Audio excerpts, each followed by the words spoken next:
Ever since Donald Trump was reelected, I've been watching various developments from the periphery. Rumor has it that DEI is dead. Alongside that three-letter acronym, many of our governmental three-letter agencies are also being overhauled. Not done away with entirely, as they ought to be, but simply redesigned from the inside out. Oh, and Congress was exposed for having been directly involved in the promotion of various progressive policies through USAID. All in all, meet the new boss. Same as the old boss. I'll tip my hat to the new Constitution, take a bow for the new revolution, smile and grin at the change all around, pick up my guitar and play just like yesterday. Then I'll get on my knees and pray we don't get fooled again. And so the Ring of Power, rather than being thrown into Mount Doom and done away with, has just passed from one finger onto another. There's been no downward thrust into the belly of tyranny, and there's been no triumph of justice. DEI, as we know, was just a policy and a special set of letters and phrases designated to the ongoing hatred and dismantling of traditional Christian norms, which have now since been labeled white culture. And even if we get rid of DEI or ESG or whatever nomenclature these ideals were given, the sentiment behind those things is still active, and I do not see any judgment being wrought against them. The plot of the 1999 film Mystery Men kicks off with the lead crime fighter, one Captain Amazing, having practically made his vigilante job obsolete. Most of his adversaries are either dead, exiled, or in prison, and without an enemy for him to fight, Captain Amazing's corporate sponsors have no choice but to withdraw their support from him. He has essentially worked himself out of a job. Rather than retire and move on, Captain Amazing decides to create a need for his services and, through his alter ego, secures for the release of his arch-nemesis. Now, Mystery Men, the film itself, is not too impressive, but the idea presented by the film is interesting because it formulates the basis for our current conundrum in modern society. Since the Civil Rights Act, the act of bias constitutes our greatest enemy, our arch-nemesis. And if such an arch-enemy lies dead and defeated, the question arises,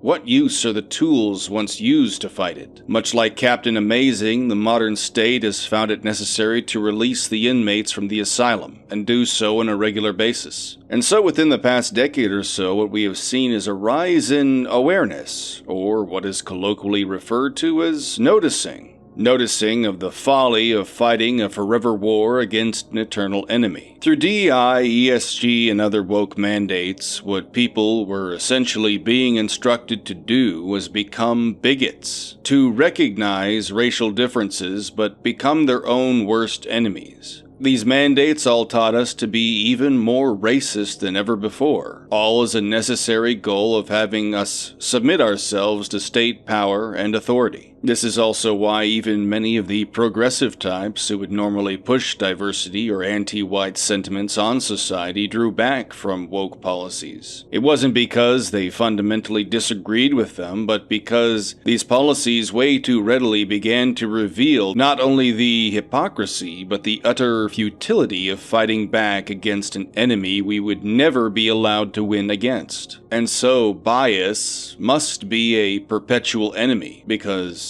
much like Captain Amazing, without an enemy to fight, the modern state has no power and no purpose. While the recent exploits of the Trump administration may all look like a victory, there remains a pit in my stomach over the fact that there still exists no absolute rebuke of the ideologies that led us to the brink of destruction in the first place. Namely, that this ongoing fight against bias is essentially an attack on white culture. Make America Great Again was our rallying call, and I don't understand how that can be done if we have not completely eradicated anti-whiteism entirely. But one of the greatest inventions over the past decade or so is the rise and consistent use of the word woke. woke, a coverall term used to describe any method of eroding the cultural foundations of Western society. And I do realize there are people who are frustrated with the continual use of the word, and there is an ongoing complaint that the word has lost all its meaning, but I disagree. For as long as utilizing the word continues to evoke appropriate reactions from those who wish noticers to stop noticing, that word still has its value and its purpose. That being said, a definition would be useful, and I will appropriate it here. Wokeness describes any methodology by which modern progressive ideology enacts its power. I talked about that ideology in my video Diversity is Your Moral Mandate. I also mentioned it in my video about postmodernism. The word woke is a reappropriation of the false idea that white culture is inherently discriminatory and must be fought against ideologically. But what noticers have realized is that the opposite is true. Progressive ideology is the true discriminator, and its primary target is white culture, or Christian culture. And so wokeness is anti-whiteism. Ever since the Civil Rights Act of 1964, children have been taught to be woke. Wokeness is ingrained in all our psyches, which means we have been taught to recognize, first and foremost, immutable characteristics more prominently than individual ones. This has led to the current cultural paradox. We were taught to recognize said immutable characteristics so as to allow ourselves to be controlled by the state and its progressive ideals. The way this works is our modern institutions induce a state of inherent guilt. We are taught to be discriminatory, but we are also given a way out through appeasement, like being friendly to black people because they are black, or treating women the same way as men because feminism. For the longest time, however, we assumed the idea that our conscience would achieve true freedom by enacting enough anti-discriminatory behaviors in our lives. The problem, however, is that the perpetuation of state power relies on the presence of an enemy. Therefore, despite the elimination of bias from our conscience, the state was compelled to have bias forever reside within our subconscious. And so bias is essentially the same as original sin. We can fight it for as long as our heart desires, but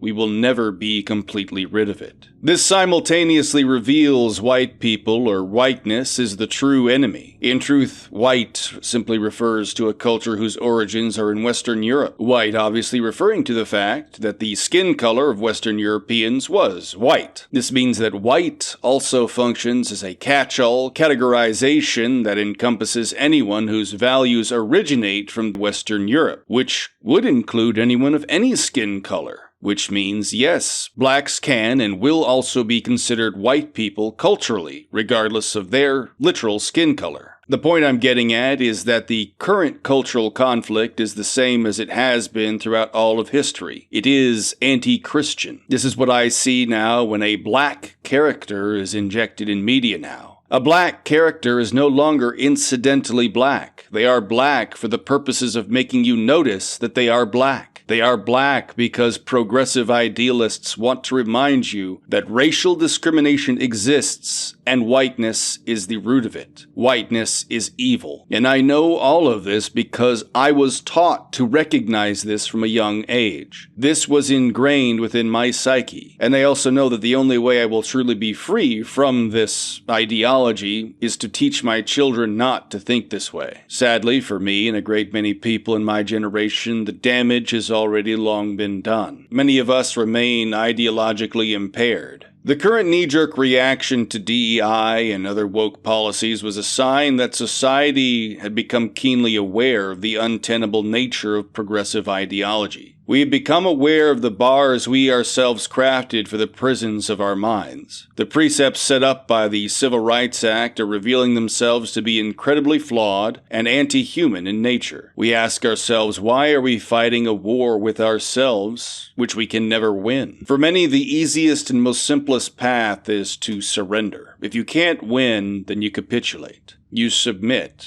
Therefore, we invented a slew of identities under which we hide ourselves. Many of us became the people to be discriminated against, such as adopting parasexual identities. But the walls only continued to close in, regardless of how wild and varied your identity was and seemingly in conformity with the Antichrist. This progressive ideology is pernicious and continues to demand more blood, more fealty. And so just as the pornography addict seeks novelty, so too does the identitarian. Just add a new letter of LGBT until the entire acronym becomes so large as to be rendered absolutely ridiculous. While DEI may be on the way out, our ideological slavery still exists. For those who are ideologically enslaved, the greatest evil that was done through DEI was not the precepts themselves that were forced upon us, but the force itself. And that leads us to the fallacy of choice. Let me illustrate this fallacy of choice by talking about the homosexual option in Kingdom Come: Deliverance II. In the case of Kingdom Come: Deliverance II, the option to engage in a homosexual relationship with another character was promoted as tolerable because it pivoted on the idea that it was optional. Setting aside the common counter-argument, which is the historical precedence, is even to look at parasexual relationships as a role-playing aspect in general. And so for the sake of argument,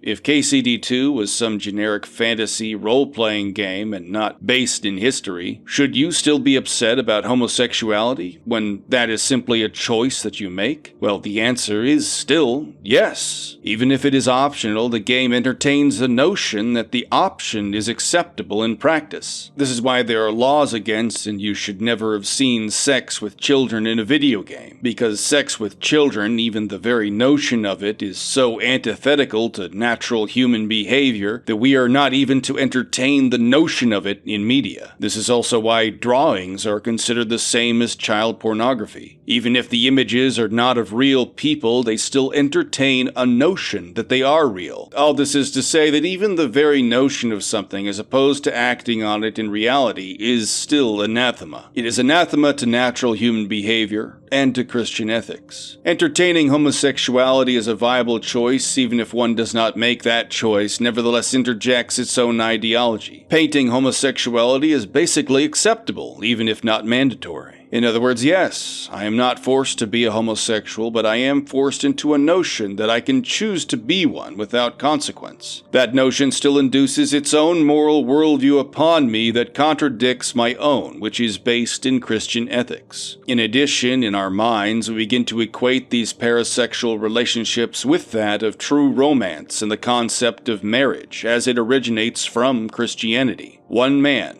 one woman, bonded together in holy matrimony, and until death do they part. No parasexual relationship can or will ever be comparable to marriage, which is the monogamous relationship shared by a man and a woman. I wasn't sure where else to talk about this as it pertains to everything else that I have talked about in this video, but I've been mulling over LOMI, or the Law of Merited Impossibility. This isn't happening, and it's good that it is happening, and you're a bigot if you disagree. LOMI is a fallback utilized ad infinitum without hindsight into its ridiculousness. LOMI is a fallacy because if a happening was good and natural, then denying its existence would be unnecessary. Yet the thought process is to deny this happening until confronted, and then to admit its existence and to immediately go on the defensive, e.g., you're a bigot if you disagree. The initial reaction to deny is a tacit acknowledgement that what is being denied is recognized as worth denying, meaning it is wrong or taboo. In many cases, what is being denied is a pervasive and progressive propaganda. LOMI exists because regardless of how some people may feel about forced diversity and other woke nonsense, those who are ideologically enslaved to left-wing propaganda know that fundamentally their ideals are unnatural and outright untenable to reality. They have seen the results of their ideals in practice through DEI and ESG, and they know these things are highly unpopular. For good reason. One would suppose then the only natural reaction would be to abandon those ideals. But they are not so readily abandoned. Those ideals have become their own religion, and, as I said before, they have been ingrained within all our psyches. They are akin to religious values. And so the first part of Lomi is denial. Those still enslaved by progressive ideals want and yearn for their propaganda. It is the same as Christians who want and yearn to hear the gospel at their local church. But like I said, because they know fundamentally that these progressive ideals are untenable with reality, they then prefer their messaging to be subtle and imperceptible. I noticed this when I listened to the YouTube channel Nure talk about DEI and forced representation. The wonderful thing about listening to some women on these subjects is that the minds of women are usually far more malleable to ideological constructs than men. From listening to Nure, I got the idea that wokeness was so ingrained in her psyche that despite being averse to its being forced through DEI, for her the precepts of DEI were still something to be wholly accepted and acknowledged. In her words, this stuff was just happening forever throughout history. They were completely organic. So the less one notices he is a slave, the more he can convince himself that he is not a slave.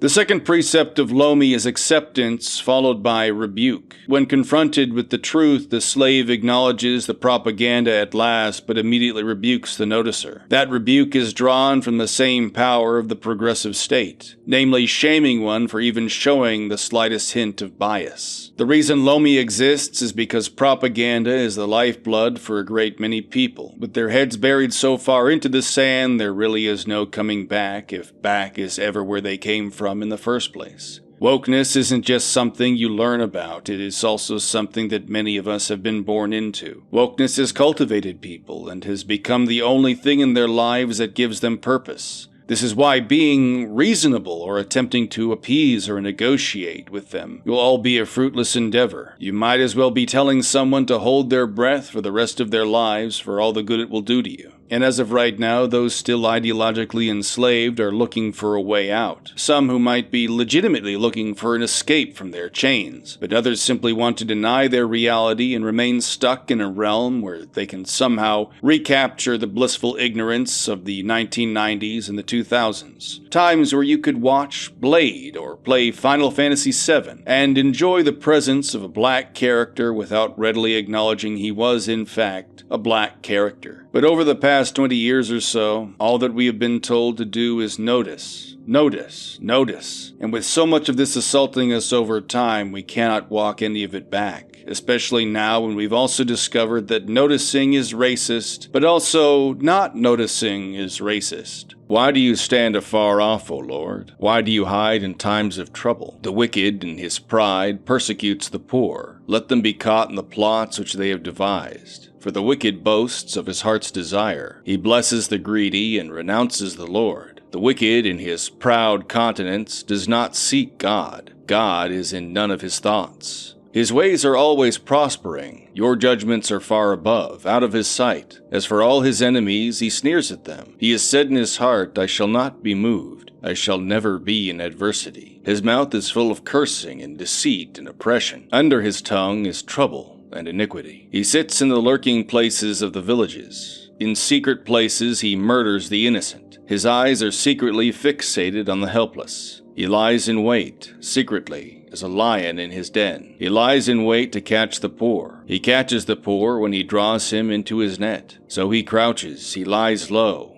that the helpless may fall by his strength. He has said in his heart, God has forgotten. He hides his face. He will never see. Arise, O Lord. O God, lift up your hand. Do not forget the humble. Why do the wicked renounce God? He has said in his heart, you will not require an account. But you have seen, for you observe trouble and grief, to repay it by your hand. The helpless commits himself to you. You are the helper of the fatherless. Break the arm of the wicked and the evil man. Seek out his wickedness until you find none. The Lord is king forever and ever. The nations have perished out of his land. Lord, you have heard the desire of the humble. You will prepare their heart. You will cause your ear to hear, to do justice to the fatherless and the oppressed, that the man of earth may oppress no more.